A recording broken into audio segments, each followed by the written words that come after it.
არ გვდევნის ჩვენ ადამიანი, მაგრამ გვდევნის ეშმაკი, რომელიც ყოველგვარ ტარვალზე უფრო ზვინვარე და ბოროტია.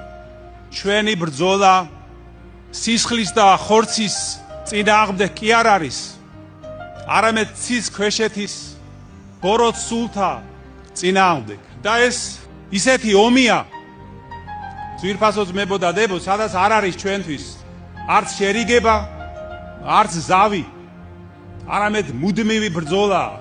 მოწამეზე ნაკლები როდია ის ადამიანი, ვინც იყო ქცეული თავისი ვნებების, რაღაც ფეს გადგმული ფევების ტყვეობაში და ღვთის გულისათვის დაარღვია ეს ბორკილები და ღვთისნებას შეუდგა.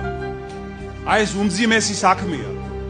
დაამარცხო შენი ვნებები, დაარღვიო ყოველგვარი საცდური და თუ მოწამეთა ღვაწლი არის ძალიან მძიმე, აი ასეთი მოსაგრეების ღვაწლი არის სავსე ხანგრძლივი მწუხარებით. ამას ეწოდება უსისხლო მოწამეობა.